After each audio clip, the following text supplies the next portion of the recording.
खुदा के कलाम पर ईमान को किताब मुकद्दस में ईमान कहा गया है। यशुआ के मामले में चूंकि उसे खुदा के कलाम पर ईमान था, उसने हर दिन एक चक्कर लगाया और 7वें दिन 7 चक्कर। जब काहिनों ने जोर से नरसिंगे फूंके तब लोगों ने नरसिंगों की आवाज सुनी और बिल्कुल उसी तरतीब पर अमल किया जो मुकर्रर की गई थी।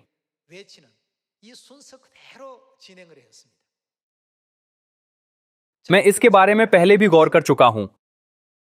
फर्ज करें कि यशुआ ने कहा होता, चूंकि हम 6 दिन तक हर रोज शहर का एक चक्कर लगाते रहे लेकिन ये जरा भी नहीं हिला, तो इसके बजाय क्यों ना हम हर रोज 10 बार शहर का चक्कर लगाएं। मिसाल के तौर पर अगर उसने जरूरत से ज्यादा किया होता तो यरीहू हरगिज न गिरता। इसकी वजह यह नहीं है कि उन्होंने बहुत कुछ किया था, बल्कि इसलिए कि उन्होंने खुदा के कलाम के मुताबिक अमल किया था, इसलिए तारीख रकम हो गई थी। इसीलिए हमसे कहा गया है कि खुदा के कलाम पर तवक्कुल करें।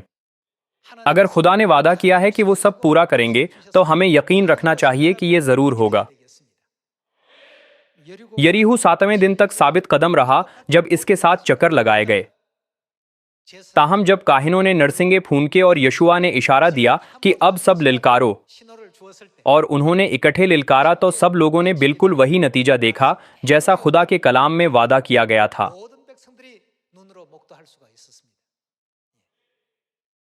अगर हम हर रोज 20 बार चक्कर लगाएं तो क्या ये जल्दी नहीं गिरेगा? ऐसा नहीं है। हम सबको खुदा के कलाम पर ईमान रखना चाहिए। हम पैदाइश बाब खोलते हैं और एक और मिसाल पढ़ते हैं।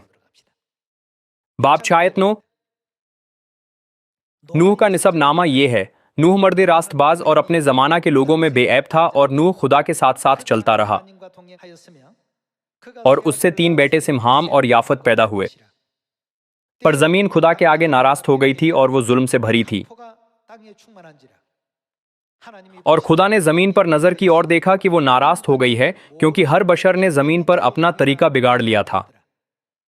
और खुदा ने नूह से कहा कि तमाम बशर का खातिमा मेरे सामने आ पहुंचा है, क्योंकि उनके सबब से जमीन जुल्म से भर गई। सो देख, मैं जमीन समेत उनको हलाक करूंगा।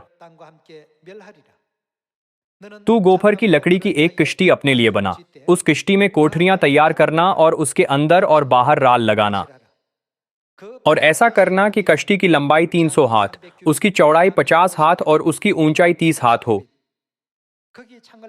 और उस किश्ती में एक रोशन दान बनाना और ऊपर से हाथ भर छोड़कर उसे खत्म कर देना, और उस किश्ती का दरवाजा उसके पहलू में रखना और उसमें 3 दर्जे बनाना, निचला, दूसरा और तीसरा। और देख, मैं खुद जमीन पर पानी का तूफान लाने वाला हूं, ताकि हर बशर को जिसमें जिंदगी का दम है दुनिया से हिलाक कर डालूं, और सब जो जमीन पर हैं मर जाएंगे। पर तेरे साथ मैं अपना अहद कायम करूंगा, और तू कश्ती में जाना, तू और तेरे साथ तेरे बेटे और तेरी बीवी और तेरे बेटों की बीवियां, और जानवरों की हर किस्म में से 2-2 अपने साथ कश्ती में ले लेना, कि वो तेरे साथ जीते बच्चे, वो नर व मादा हूं। और परिंदों की हर किस्म में से और चरंदों की हर किस्म में से और जमीन पर रेंगने वालों की हर किस्म में से 2-2 तेरे पास आए, ताकि वो जीते बच्चे। और तू हर तरह की खाने की चीज लेकर अपने पास जमा कर लेना, क्योंकि यही तेरे और उनके खाने को होगा। और नूह ने यूं ही किया, जैसा खुदा ने उसे हुक्म दिया था वैसा ही अमल किया। जब खुदा ने कहा, मैं तमाम दुनिया को पानी से उलट डालूंगा, तो क्या आप इस पर यकीन कर सकते हैं? खुदा ने कुछ ऐसा कहा था जिस पर यकीन करना मुश्किल था। खुदा के कलाम के हवाले से नूह ने क्या काम किया था? उसने कलाम का यकीन किया और उसी के मुताबिक फरमानबरदारी की। चूंकि यशुआ, नूह और इब्राहिम मुतलिक यकीन रखते थे कि अगर ये खुदा का कलाम है तो ये यकीनी तौर पर अमल में आएगा और पूरा होगा। यूं किताब मुकद्दस के तमाम हीरोज ईमान के हीरोज के तौर पर अपने मकाम को मजबूती से बरकरार रखने के काबिल हो गए।